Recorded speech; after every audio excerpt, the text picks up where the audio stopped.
ఉమ్మడి మహబూబ్నగర్ జిల్లా ప్రజల దశాబ్దాల కళ పాలమూరు రంగారెడ్డి ఎత్తిపోతల పథకంలో మరో కీలక ఘట్టం ఆవిష్కృతం కానుంది. నాగర్ కర్నూలు జిల్లా కొల్లాపూర్ మండలంలోని నార్లాపూర్ రిజర్వాయర్ వద్ద ఈ ప్రాజెక్టులో కీలకమైన 1వ నంబర్ మోటా యూనిట్ 1 వెట్ రన్ పునః ప్రారంభించేందుకు నీటిపారుదల శాఖ అధికారులు అన్ని రకాల సాంకేతిక క్షేత్రస్థాయి ఏర్పాట్లను పూర్తి చేశారు. ప్రస్తుతం ఖరీఫ్ సీజన్ నేపథ్యంలో ఉమ్మడి జిల్లాకు సాగు, తాగునీరు అందించడమే లక్ష్యంగా అధికార యంత్రాంగం రంగంలోకి దిగింది. ఇటీవల ముఖ్యమంత్రి రేవంత్ రెడ్డి 2 రోజుల పాటు కొల్లాపూర్ నియోజకవర్గంలోనే ఉండి పాలమూరు రంగారెడ్డి ప్రాజెక్టు పనులను క్షేత్రస్థాయిలో క్షుణ్ణంగా పరిశీలించారు.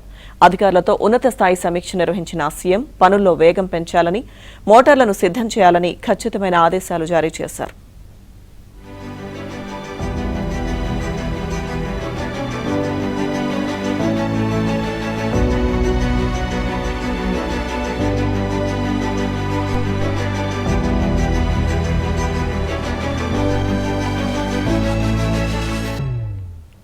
ఈ నేపథ్యంలో ప్రాజెక్టు సలహాదారు పెంటారెడ్డి వారం రోజులుగా ప్రాజెక్టు వద్దే బస చేసి అధికారులతో నిరంతరం సమీక్షిస్తూ కసరత్తును విజయవంతం చేశారు.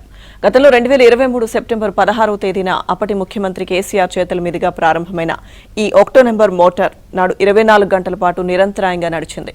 ఆ తర్వాత సాంకేతిక సమస్యలతో నిలిచిపోయింది. 1వ నంబర్ మోటార్ పునఃప్రారంభంతో పాటు మరో వారం రోజుల్లో 2వ నంబర్ మోటార్ను కూడా పూర్తి స్థాయిలో నడిపించేందుకు పనులు శరవేగంగా జరుగుతున్నాయని అధికారులు వెల్లడించారు. ఇక ఈ మోటార్ల పునఃప్రారంభం, తాజా పురోగతికి సంబంధించిన పూర్తి నివేదికను ఇప్పటికే ప్రభుత్వ ఉన్నతాధికారులకు, ప్రజాప్రతినిధులకు సమర్పించినట్లు సమాచారం.